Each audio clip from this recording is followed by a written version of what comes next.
Welcome to Sports Live presented by Cool. আপনাদের সঙ্গে আছি আমি সঞ্জনা আইভি।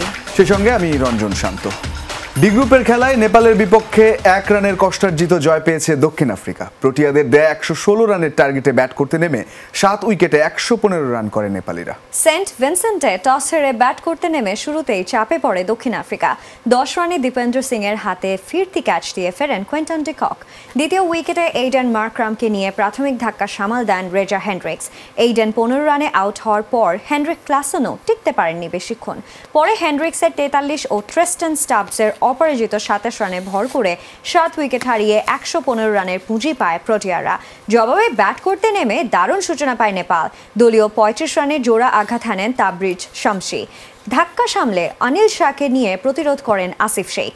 তাদের জুটি থেকে আসে 50 রান। অনিলকে 27 রানে ফিরিয়ে এই জুটি ভাঙেন এইডেন মার্করাম। আসিফ শেখ করেন সর্বোচ্চ 42 রান। শেষ দিকে গুলশান ঝা ও সোমপাল কামি আশা দেখালেও 1 রানের আক্ষেপে পড়তে হয় নেপালিদের। গুলশান ঝা এবং সোমপাল কামি তারা যে সুযোগটা পেয়েছিলেন ইতিহাস তৈরি করার নেপালিদের একটা জয়, কারণ আইসিসি যারা পূর্ণ সদস্য দেশ রয়েছে সঞ্জনা, তাদের বিপক্ষে এখন পর্যন্ত এই নিয়ে 12টা ম্যাচ খেলেছে, তারা কোনো জয় ছিল না। বিশ্বমঞ্চে এরকম একটা শেষ মুহূর্তের লড়াই যে মাত্র 2টো রান দরকার ছিল এবং 2টো বলও তখন হাতে ছিল, তো 2টো বলই ব্যাটে বলে করতে পারলেন না। গুলশান ঝা দায়িত্বে ছিলেন। আপসেট একটা তাদের জন্য অবশ্যই। এটা আসলে অনেক বড় একটা আপসেট যে কোনো দলের জন্যই। আর রানটার ব্যবধান এতটাই কম, এটা খুবই আপসেটিং তাদের জন্য, অনেক ডিমোটিভেটিং হয়ে গেছে। তাদের দেশের ক্রিকেটার থেকে শুরু করে সমর্থকরা যে আছেন তারাও ডিমোটিভেট হয়েছেন এবং এই ক্ষেত্রে কিন্তু তাদের আচরণেও অনেক পরিবর্তন আমরা দেখতে পেরেছি। অনেক কিছুই কিন্তু ঘটে গেছে নেপালের সমর্থকদের সাথে। সবকিছু নিয়ে কথা বলবো আমরা। সহকর্মী তাহমিদ অমিত যুক্ত হচ্ছেন সুদূর ওয়েস্ট ইন্ডিজ থেকে। অমিত, রোমাঞ্চকর ম্যাচ হয়েছে নিঃসন্দেহে, আপনি ছিলেন সেখানে। এই মাঠেই তো বাংলাদেশ খেললো, এই মাঠে আবার পরবর্তী ম্যাচটাও খেলবে এই নেপালের সঙ্গেই। তো একেবারে ইতিহাসের দ্বার প্রান্তে ম্যাচ নিয়ে যদি কথা বলি, তাহলে সেই সুযোগটা ছিল তাদের হাতে, সেটার খুব কাছে যেও শেষ পর্যন্ত সেই ইতিহাস গড়া হলো না। তো কেমন উপভোগ করেছেন এবং গ্যালারির দৃশ্যটা কেমন ছিল? নেপালি সমর্থকরা নিশ্চয়ই সেখানে ছিল অনেক। দারুণ উপভোগ্য ছিল, অসাধারণ একটা ম্যাচ হয়েছে। লো স্কোরিং ম্যাচে কত রোমাঞ্চকর হতে পারে সেটা দেখা গেছে। খুব কাছে গিয়ে নেপাল পারেনি। দেখবেন যে দক্ষিণ আফ্রিকার একাদশে মাত্র একজন স্পিনার ছিলেন, এবং তাবারেজেরই আসলে মেইন কাজটা করে দিয়েছেন। বাকি কেউ থাকলে হয়তো নেপাল এত দূর যেতে পারতো না। ওদের এই দুর্বলতার জন্যই আসলে নেপাল অনেক দূর যেতে পেরেছে। অনেকগুলো ক্যাচ মিস হয়েছে, ডিআরএস নেওয়া হয়নি, সবকিছু মিলে একটু কেমন যেন লাগছিল ম্যাচটা। তবে যাই হোক, যে নেপালি সমর্থকদের কথা বলছিলেন, আসলে তারা দারুণ উপভোগ করেছেন ম্যাচটা। এন্টারটেইনার, তারা আসলে খেলাটাকে উপভোগ করেন। এখানে 99.99% দর্শকই আসলে নেপালিজরা বের হয়ে বলেছেন তারা খুব প্রাউড ফিল করছেন দর্শকের জন্য, মানে এই যে ম্যাচটা হয়েছে সেটার জন্য এবং যেভাবে নেপাল ক্রিকেটটা খেলেছে সেই জন্য। একই সঙ্গে তারা বলেছেন বাংলাদেশের সাথে ম্যাচটা নিশ্চয়ই আরো বেশি উপভোগ্য হবে। একদমই তাই অমিত। নেপালি ফ্যানরা কিছু কিছু ভিডিওতে দেখা গিয়েছে অনেক উগ্র ছিল তারা। এই বিষয়টা আসলে কেন হয়েছে? মাঠে ঠিক কি এমন পরিস্থিতি হয়েছিল যে নেপালি সমর্থকরা এত ক্ষেপে গিয়েছিলেন? আপনি কোন ভিডিওর কথা বলছেন জানি না, একটা হয়তো ভিডিওতে দেখেছেন একজন সমর্থক। আমরা যত সমর্থক এখানে আসছে আমি নিশ্চিত করে বলতে পারি আমার সাথে অসংখ্য মানুষের কথা হয়েছে, দেখা হয়েছে, একজন মাত্র সমর্থক এইরকম উগ্র আচরণ করেছেন। ঠিক উগ্র বলবো না, তাহলে হয় এই ভিডিওটা দেখে অনেকে হয়তো ভাববেন যে নেপালিরা বোধহয় এরকম। ব্যাপারটা এরকম নয়, এই পারসেপশন ক্রিয়েট করা ঠিক নয়। বরং উনি আসলে একটু অপ্রস্তুত ছিলেন, মন খারাপ ছিলেন সেই ব্যক্তি যিনি এসছেন। তো হয়তো বেশি হার্ট হয়েছেন দলের হারে, এরকম সে হয়তো মেনে নিতে পারেনি।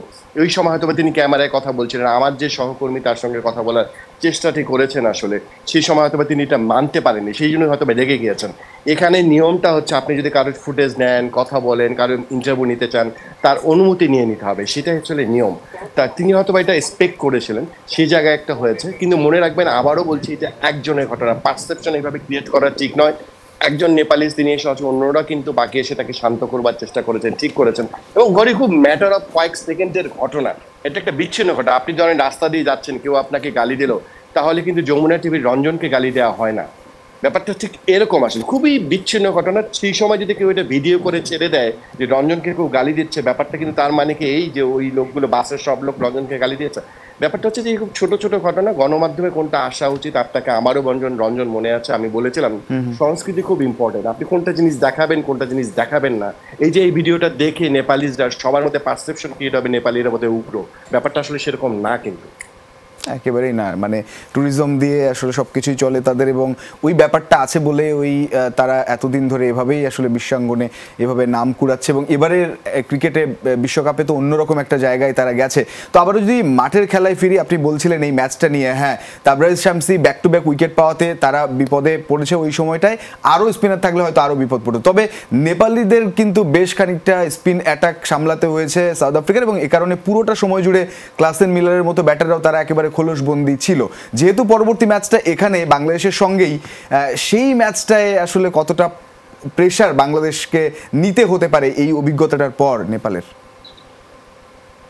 আমি তো আসলে ক্যামেরা একা কাজ করছি, না হলে আমি উইকেটটা দেখানোর চেষ্টা করতাম। ওই যে ফ্লাড লাইট দেখতে পাচ্ছেন দুইটা, সেটাও কিন্তু খুব বড় নিয়ামক। অর্থাৎ এখানে প্রথমবারের মতো, এখানকার ক্রিকেট হিস্ট্রিতে প্রথমবার মতো ফ্লাড লাইট লাগানো হয়েছে।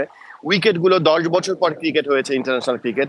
উইকেট কিছুটা রাফ ছিল, সেই রাফ উইকেটে কিভাবে আচরণ করে ফ্লাড লাইটে, কোনো ক্রিকেট হয়নি কিন্তু, আপনি জানেন না।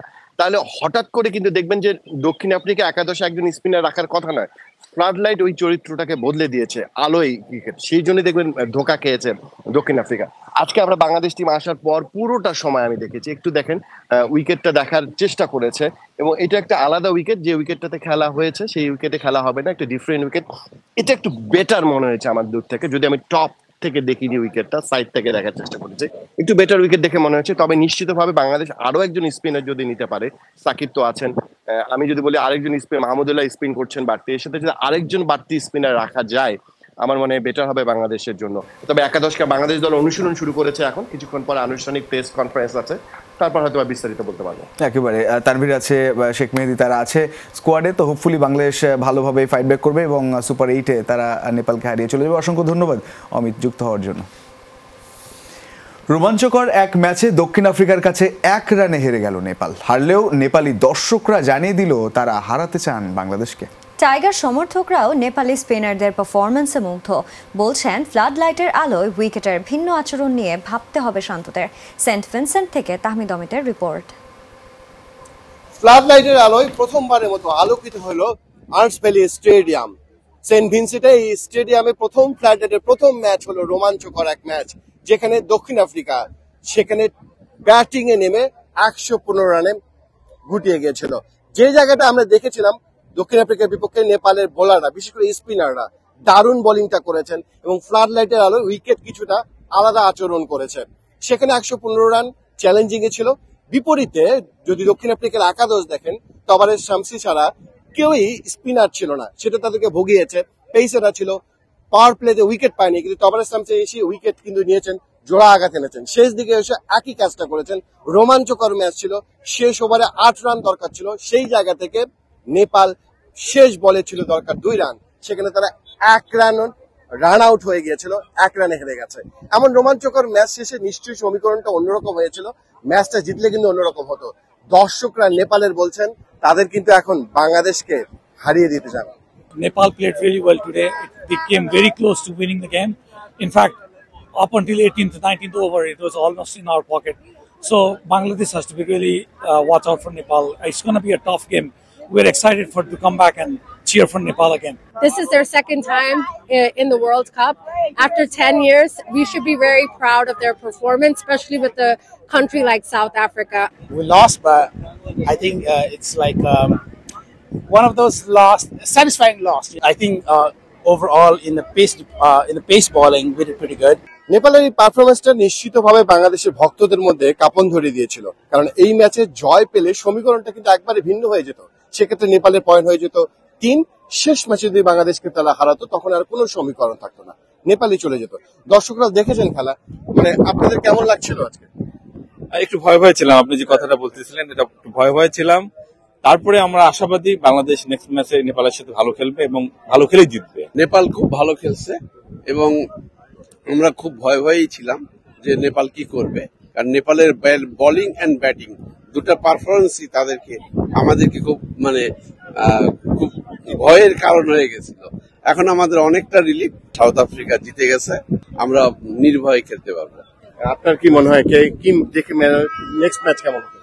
নেক্সট ম্যাচ তো অবশ্যই কম্পিটিটিভ হবে, এতে কোনো সন্দেহের কোনো ব্যাপার নাই। তবে সবকটা খেলা দেখে যেটা বুঝতে পারছি, বাংলাদেশও এই কম্পিটিশনের জন্য প্রস্তুত এবং ভালো খেলবে। আপনার মনে হয়েছে কি যেভাবে নেপাল ভালো খেলেছে, নিশ্চিতভাবে নেক্সট ম্যাচটা বাংলাদেশের জন্য টাফ হবে, একই ডে নাইট ম্যাচ হবে?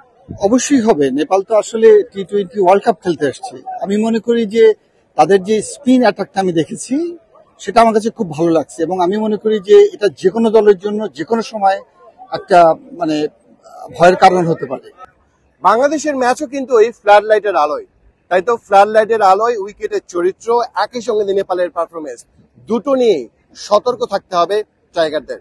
তাহিদ Ahmed, Jamuna sports, Saint Vincent, West Indies. বিশ্বকাপে দুর্দান্ত ফর্মে মোস্তাফিজুর রহমান 3 ম্যাচে 4 উইকেট পেলেও খুবই কৃপণ বোলিং করেছেন ফিজ। তার বল খেলতেই পারছে না প্রতিপক্ষ ব্যাটাররা। 3 ম্যাচে তার ইকোনমি মাত্র 3.91। কদিন আগেও মোস্তাফিজের জায়গা পাকা ছিল না বাংলাদেশ একাদশে, তবে আইপিএলে গিয়ে নিজের বোলিংয়ে নতুন অস্ত্র যোগ করে আবারও বিধ্বংসী হয়ে উঠেছেন ফিজ। 2015 সালে কাটার ও স্লোয়ারে পুরো বিশ্বকে চমকে দিয়ে আন্তর্জাতিক ক্রিকেটে রাজস্বিক অভিষেক হয় মোস্তাফিজুর রহমানের। দক্ষিণ আফ্রিকার বিপক্ষে টি-20 আর ভারতের বিপক্ষে হয় ওয়ানডে অভিষেক। যে সিরিজের শেষ ম্যাচে ফিজকে ধাক্কা মেরে প্রবল সমালোচনার মুখে পড়েন মহেন্দ্র সিং ধোনি। আন্তর্জাতিক ক্রিকেটে অভিষেকের পর মুস্তাফিজের মূল অস্ত্র ছিল কাটার ও স্লোয়ার। 2015 সালে ফিজের দ্রুত গতির বল ছিল 140 থেকে 145 কিলোমিটার গতির, আর স্লোয়ার বলগুলো ছিল 115 থেকে 20 কিলোমিটারের মধ্যে, যেগুলো রিড করতে হিমশিম খেত ব্যাটাররা, কারণ গতির এই বিস্তর ফারাক। কিন্তু মুস্তাফিজের সেই কারিশমা খুব বেশি স্থায়ী হয়নি। 2016 সালে এসেক্সের হয়ে কাউন্টি ক্রিকেট খেলতে গিয়ে কাঁধের ইনজুরিতে পড়েন ফিজ। অস্ত্রোপচারে কমে যায় তার গতি, যার প্রভাব পড়ে তার কাটার ও স্লোয়ারে। চোটের পর ফিজের দ্রুত গতির বল এখন 130 থেকে 35 কিলোমিটারের মধ্যে, আর স্লোয়ার বলগুলো 120 কিলোমিটারের আশেপাশে। গতি কমে যাওয়ায় কার্যকারিতা হারায় ফিজের কাটার, স্লোয়ার ও ইয়র্কার। অসাধারণ ফিজ নেমে পড়েন সাধারণের কাতারে। জাতীয় দলে মুস্তাফিজের জায়গা হয়ে পড়ে নড়পড়ে। যখন ঝুঁকিতে মুস্তাফিজের আন্তর্জাতিক ক্যারিয়ার, তখন ত্রাতা হয়ে আসে সেই 2015 সালে তাকে ধাক্কা মারা মহেন্দ্র সিং ধোনি ও তার দল চেন্নাই সুপার কিংস। সবশেষ আইপিএলে ধোনি ব্রাভোদের ছোঁয়ায় আমূল বদলে যান মুস্তাফিজ। তার বোলিংয়ে যোগ হয় অনেক নতুনত্ব।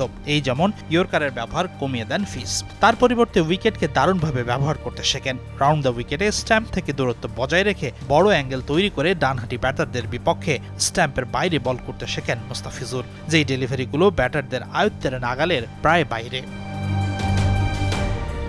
যার বড় প্রমাণ মিলেছে এবারের বিশ্বকাপে। ডাচদের বিপক্ষে 17তম ওভারে 5টি ডট বল দিয়ে দিয়েছেন মাত্র 1 রান, 19তম ওভারে দিয়েছেন 3 রান। দক্ষিণ আফ্রিকার ম্যাচেও করেছেন একই কীর্তি। পুরো বিশ্বকাপে 3 ম্যাচে 12 ওভার বোলিং করে দিয়েছেন 47 রান, ইকোনমি মাত্র 3.91। তাই তো বলতেই পারেন মুস্তাফিজ রিটার্নস। 5 মাস আগের ফিজ আর এই ফিজের পার্থক্য অনেক। তাই তো টাইগার ভক্তরা ধন্যবাদ দিতেই পারেন মহেন্দ্র সিং ধোনি ও তার দল চেন্নাই সুপার কিংসকে। হাসানুর রহমান, যমুনা স্পোর্টস। বিশ্বকাপ চলাকালীন সময়ে একই ফ্রেমে সচিন কোহলি। নেটিজেনদের ধারণা ব্যাটিং টিপস নিতেই গুরু সচিনের সংস্পর্শে কিং কোহলি। ওপেনার হিসেবে 2 ম্যাচেই রান করতে ব্যর্থ হয়েছেন তিনি। ভারতীয় ক্রীড়া সাংবাদিকের তোলা এক ছবিতে একসঙ্গে দেখা যায় সচিন কোহলিকে। সবশেষ 2023 ওডিআই বিশ্বকাপে সেমিফাইনালে একসঙ্গে দেখা মিলেছিল তাদের। চলতি টি-20 বিশ্বকাপে পরপর 2 ম্যাচে আয়ারল্যান্ড এবং পাকিস্তানের বিরুদ্ধে ওপেনার হিসেবে ব্যাট করতে নেমে এক অঙ্কের ঘরে আউট হয়েছেন কোহলি। এই পরিস্থিতিতে ভারতের হয়ে ইনিংস ওপেন করার বিষয়ে সচিনের থেকে কোহলিকে পরামর্শ দেওয়ার জন্য যে যোগ্যতম লোক আর কেউ নেই। ভারতীয় ক্রিকেটে সর্বকালের সেরা 2 ব্যাটার নিঃসন্দেহে বিরাট কোহলি এবং সচিন টেন্ডুলকার। বুধবার কানাডার বিপক্ষে টিম ইন্ডিয়ার পরবর্তী টি-20 বিশ্বকাপের ম্যাচের আগে নিউ ইয়র্কে একই ফ্রেমে ধরা পড়েছেন এই 2 তারকা। ছবিটি ইন্টারনেটে পোস্ট করেছেন ভারতীয় এক ক্রীড়া সাংবাদিক। এরপরই নেটপাড়ায় ভাইরাল হয়েছে ছবিটি। তা নিয়ে বড় জল্পনাও তৈরি হয়েছে। আর জল্পনা তৈরির বড় কারণ 2024 টি-20 বিশ্বকাপে পরপর 2 ম্যাচে কোহলির ব্যর্থতা। অনেকেই মনে করছেন নিজের ব্যর্থতা কাটিয়ে উঠতে এবং রানে ফেরার পরামর্শ নিতে সচিনের কাছে ছুটছেন কোহলি। সচিন বর্তমানে যুক্তরাষ্ট্রেই রয়েছেন। ভারত পাকিস্তান ম্যাচের দিন নাসাউ কাউন্টি ক্রিকেট স্টেডিয়ামেও উপস্থিত ছিলেন লিটল মাস্টার। টেন্ডুলকার এবং কোহলিকে শেষবার একসঙ্গে দেখা গিয়েছিল 2023 বিশ্বকাপে সেমিফাইনালে নিউজিল্যান্ডের বিরুদ্ধে ভারতের ম্যাচের দিন। সে ম্যাচে বিরাট তার 50তম ওডিআই সেঞ্চুরির মাইলফলক স্পর্শ করেছিলেন। সেই সঙ্গে কোহলি ভেঙে দিয়েছিলেন সচিনের সর্বাধিক ওডিআই আন্তর্জাতিক সেঞ্চুরির রেকর্ডও। এই কৃতিত্বের পর সচিনের কাছে মাথা নত করেছিলেন কোহলি এবং তিনি মাস্টার ব্লাস্টারের থেকে স্বীকৃতিও পেয়েছিলেন। গুরুর টোটকা কাজে লাগিয়ে বিশ্বকাপে আবার রানের ফোয়ারা ছড়াবেন কোহলি, হাসবে তার ব্যাট, এমনটাই প্রত্যাশা ভক্ত সমর্থকদের। ফারহান ইহসান, যমুনা স্পোর্টস। এই ছিল আজকের স্পোর্টস লাইভে। এতক্ষণ সঙ্গে থাকার জন্য সবাইকে ধন্যবাদ। আল্লাহ হাফেজ।